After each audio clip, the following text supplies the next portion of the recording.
So we're going to go on to our live presenters now. So we're going to start with Joe Janes, who is a third-year PhD student in the Hillary Rodham Clinton School of Law, and he's going to be talking about youth justice and devolution. Thank you, Joe.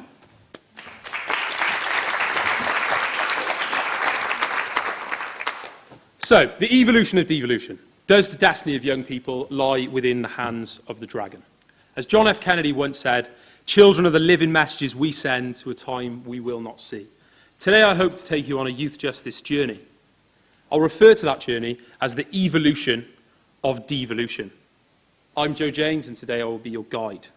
So quickly, to define devolution, simply the transfer or delegation of power to a lower level, especially by central government to a local or regional administration. But let me just tell you something to start with. Youth justice is not devolved to Wales. However, many of the core services comprising within a youth offending team are, such as health, education, and social services.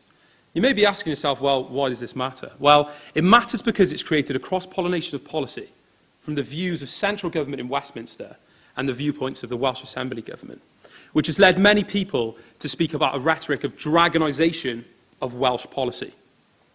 Now, the youth justice tap was well and truly turned on in terms of devolution during the summer of 1998 in the Government of Wales Act. And at this point in the timeline, powers began to filtrate from central government in Westminster to the Welsh Assembly government.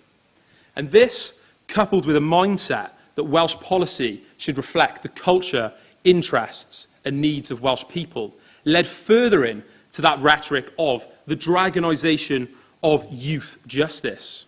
Along with the children's rights ethos of the Welsh Government and their commitment to the United Nations Conventions on the Rights of a Child, has led to further the children first, offender second tool.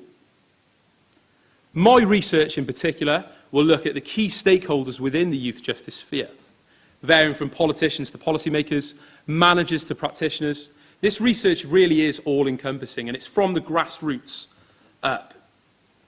It's going to look at the potential roads ahead, map out what the pitfalls could be for the potential of devolution, where that could go, and what is blocking some of that legislation, in particular, looking at the complexity of the issues, as I talked about, cross-pollination between central government and the Welsh Government.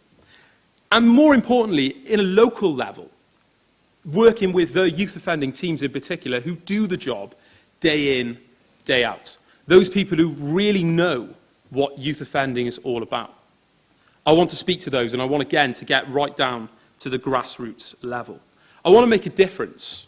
And at the end of the day, this research is really about the children, and that's at the heart of this project. The devolution tap is well and clearly still flowing. So let's keep that going and devolve more powers to the Welsh Assembly.